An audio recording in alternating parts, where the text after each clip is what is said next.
सबसे पहले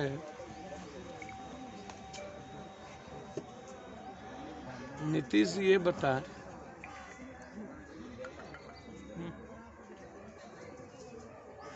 कि दारू जो 8,000 से 13,000 करोड़ की पैरेलल इकोनॉमी चल रही है, 4,500 ट्रक डेली बिहार में इन करता है, यूपी से, झारखंड से, बंगाल से, नेपाल के माध्यम से और हरियाणा से। दारू कम से कम 5 साल हो गया बंद हुए और 5 साल के बाद भी जब आप कानून बनाए थे तो आपने कहा था एसपी, कलेक्टर, ये सभी लोग दोषी होंगे, सस्पेंड होंगे, जिम्मेदारी होगी। आपने किसी आज तक कलेक्टर, एसपी या किसी मंत्री को, जो जब आपको एज ए लॉ ही सस्पेंड करना है दरोगा को, तो 2.5 साल से यहाँ का दरोगा पोस्टिंग किसके आदेश पे था? एसपी के आदेश पर। एसपी किसका आदेश मान रहा था? मंत्री का, एमएलए का, एमपी का।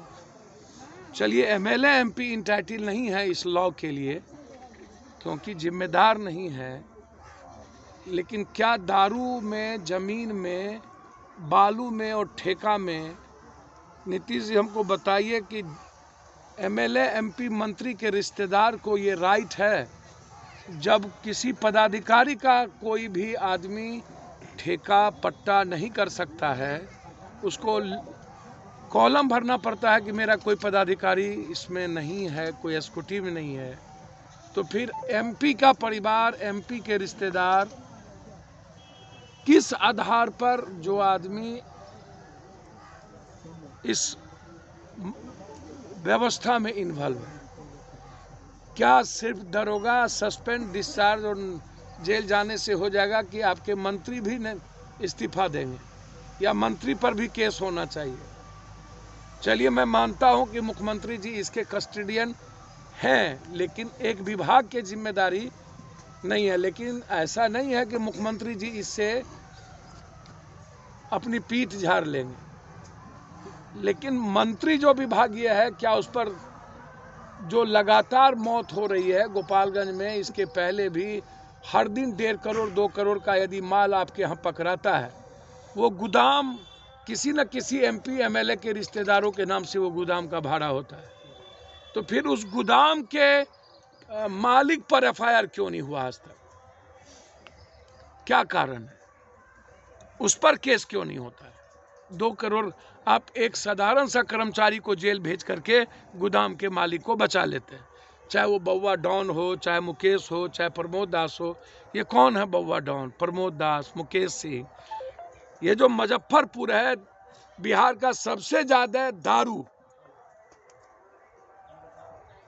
उत्तर बिहार में मुजफ्फरपुर, उधर पूर्णिया, दरभंगा और मुजफ्फरपुर, यहाँ दारू का डंप होता है। डेली मिनिमम 1000 ट्रक से ऊपर मुजफ्फरपुर आता है। अब बउआ डॉन के घर में 32 एसी लगा हुआ हो, यदि हमसे पूछे तो मैं शूट एंड साइड बउआ डॉन जैसे आदमी को, जो आदमी पूरे सोसाइटी के लिए जहर हो, उसको जेल में भी जिंदा रहने का राइट नहीं है। आप कहिएगा लॉ, तो law maker and law breaker, क्या ये लॉ इजाजत देता है किसी 5 आदमी के परिवार को दारू बना करके जहर? गोपालगंज में भी मरा, यहां मर गए, तो ये 302 का मुकदमा लगेगा ना, उसमें एसपी भी इन्वॉल्व होंगे ना, डीएसपी भी इन्वॉल्व होंगे ना, मंत्री भी इन्वॉल्व होंगे ना।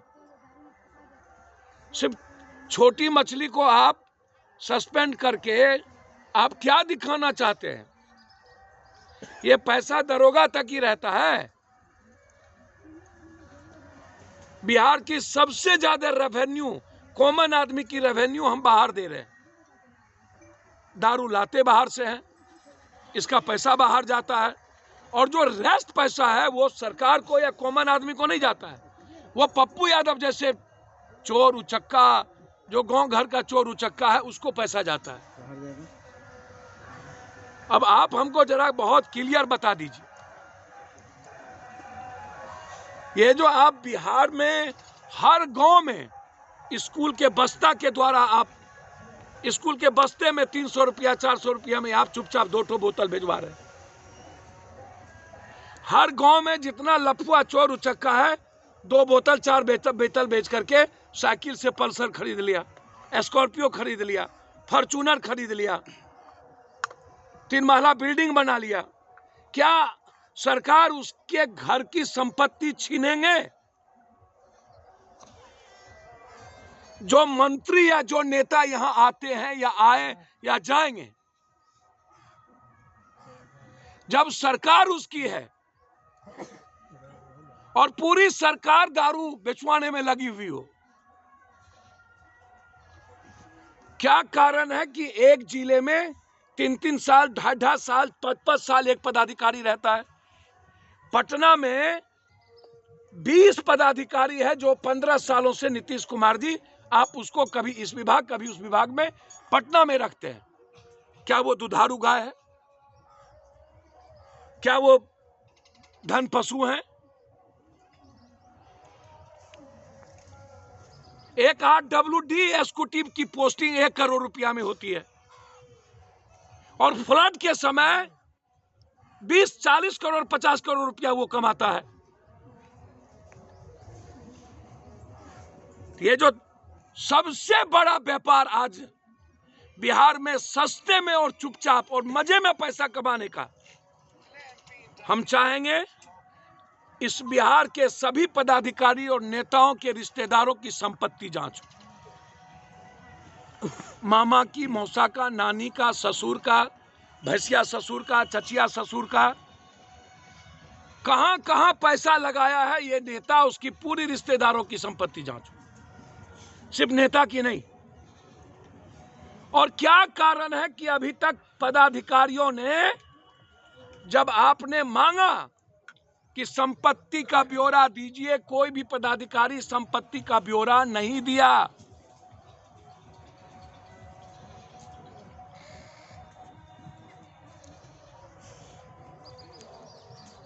हमेशा यह सरकार छोटे लोगों को जेल भेज देती है, दारू पीने वालों को। कितने माफियाओं को अभी तक इन्होंने सजा दिलवाई है 5 सालों के अंदर?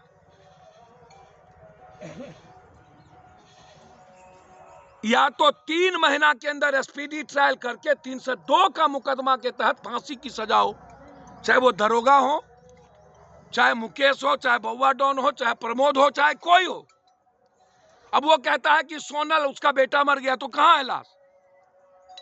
उसके बेटे का लाश कहां है? वो बताएंगे ना ये लाश है।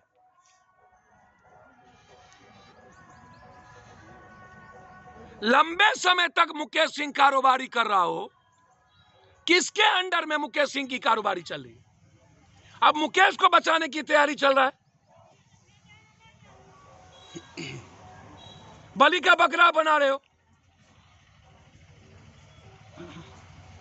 अविलंब 302 का मुकदमा लागू होना चाहिए थाना प्रभारी चले के सब पे, और जेल भेजिए मुकेश सिंह पर, इन लोगों पर 302 का मुकदमा। और शराब का अलग से कोर्ट न्यायालय का गठन करिए और 6 महीना से ज्यादा स्पीडी ट्रायल करके उसको सजा दीजिए। और शराब में 7 साल की 3 साल की सजा नहीं होनी चाहिए, मिनिमम आजीवन कारावास। 10 करोड़ 20 करोड़ रुपया कमा लेता है, उसको लगता है 6 महीने में मैं पैसा देके निकल जाऊंगा। अब पत्रकार जी लोग, आप लोग जानिए, आप लोग का धर्म जाने। इस शराब में सभी लगभग मंत्री, MLA, नेता का पैसा इन्वॉल्व है।